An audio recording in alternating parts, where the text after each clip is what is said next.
विश्व प्रसिद्ध ज्योतिर्लिंग महाकालेश्वर में परंपरा अनुसार बुधवार को दोपहर में भस्म आरती की गई।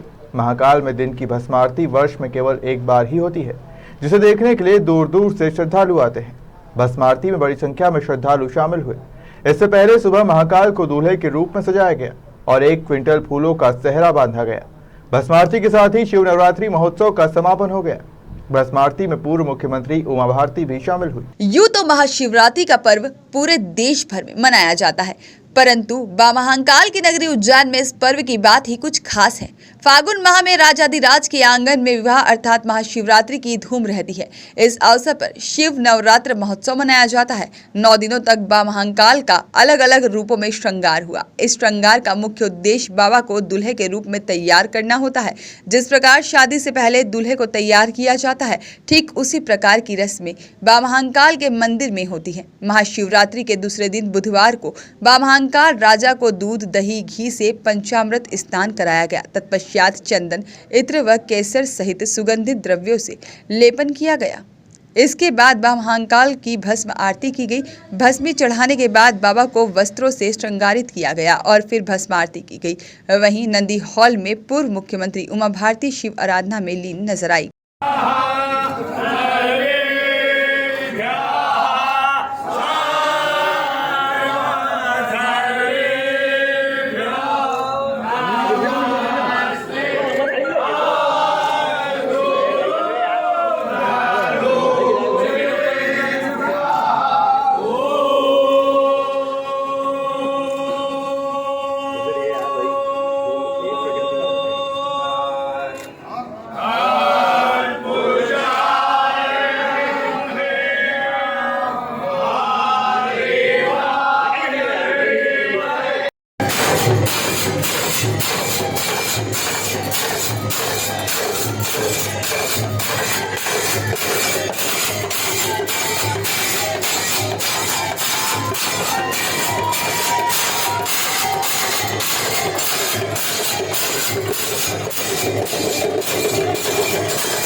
और बाबा महाकाल ने आज किस स्वरूप में दर्शन दिए हैं भक्तों को? जय श्री महाकाल।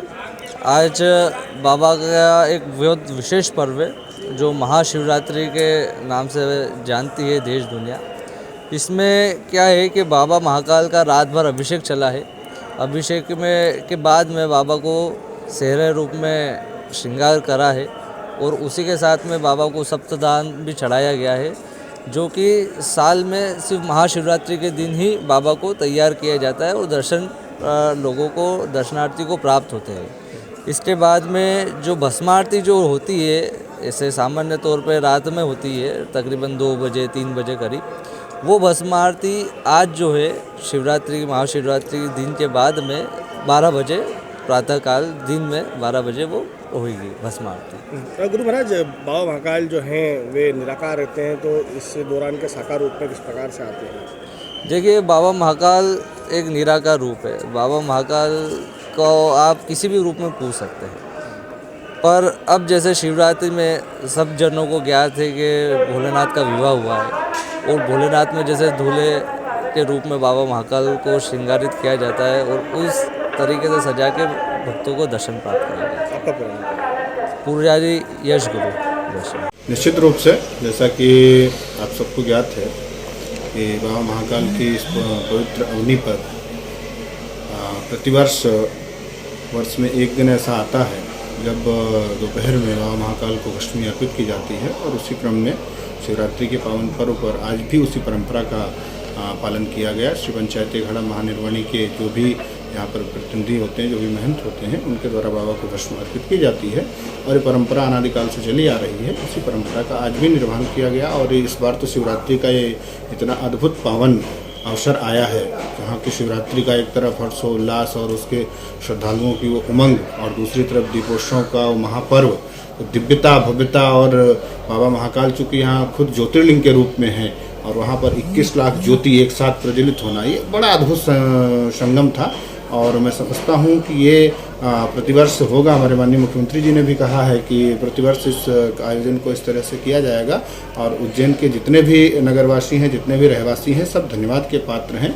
और जिस तरह से उन्होंने शासन प्रशासन का सहयोग किया और एक आवाहन पर जिस तरह से इतना दिव्य और भव्य आयोजन उज्जैन के रहवासियों ने किया है। बाबा महाकाल सभी को स्वस्थ रखें, सब लोग आनंद में रहें। बहुत सारी शुभकामनाएं शिवरात्रि महापर्व। बाबा महाकाल की दोपहर में भस्म आरती के साथ ही शिव नवरात्रि महापर्व का समापन हो गया।